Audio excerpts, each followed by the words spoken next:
Two Ukrainian MiG-29s, flying low at just 100 meters, slipped silently into hostile skies. Ahead, a heavily fortified Russian command hub, shielded by S-400 batteries and Tor defenses. 40 kilometers away, Su-30 fighters prowl the skies, waiting to intercept. On the ground, radars sweep the air, tracking every move. Their mission, eliminate the nerve center of Russia's drone campaign against civilian targets. Their obstacle, deliver AASM hammer strikes before being hunted down. This wasn't just another military post. It was the control brain of Russia's UAV fleet, orchestrating countless raids on Ukrainian cities. From here, operators unleashed waves of Orlan 10s and Shahed-1 36 drones that turned neighborhoods into firestorms. Footage of drones hitting apartment blocks, power stations, and fuel depots showed the devastation. Inside, console, antennas, servers kept electronic warfare running nonstop, Destroying it meant more than smashing machines. It meant breaking the chain of attacks, leaving millions powerless and under constant threat. As long as it stood, every Ukrainian city lived in danger. That's why the mission carried such weight. Taking down this hive of drones could give Kiev, Kharkiv, and Odessa room to breathe. For this strike, ordinary munitions wouldn't do. The MiGs carried France's AASM Hammer-guided bombs, smart weapons born from standard bomb bodies. Folding wings, navigation kits, and rocket boosters stretched their range to over 60 kilometers when dropped from altitude. Pilots no longer needed to fly directly overhead. They could launch from afar, staying outside the deadliest zones. Against hardened targets, the Hammer promised pinpoint accuracy, able to pierce concrete and obliterate entire command rooms. It wasn't chosen by chance.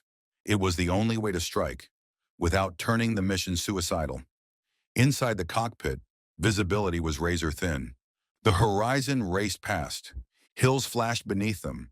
Altimeters showed barely 120 meters. At this height, a single slip meant death, but also survival. The tactic, terrain masking, using the land itself to hide from radar. The route demanded weaving across Sumy Oblast, valleys and ridges mapped through months of reconnaissance. Satellites, drones, intercepted signals revealed gaps in Russian coverage. On the HUD, a digital line marked the exact path. Deviating even slightly risked a radar lock. Above 500 meters, Russian radars ruled. Below 100, turbulence and treetops could kill. Between 100 and 200 meters, that was the knife's edge. Far away, an S-400 Triumph switched on its gravestone radar. A faint return flickered on the scope. Barely visible, but enough to raise alarms. Protocols kicked in. Data streamed to command centers, fighters, and linked radars. Electronic silence gave way to an active hunt. Russia's defense network stacked in layers. S-400 for long range, Buk M3 for medium, Tor M2 for low altitude. For the MiGs, this was a labyrinth. Every radar beam, a trigger for missiles. Every second in the air. Another moment Russian operators worked to fix them as targets. But Ukraine had its own gambit. High above circled a Bayraktar TB2, not just a recon drone, but bait, streaming real-time imagery. It also lured Russian radars into exposing themselves.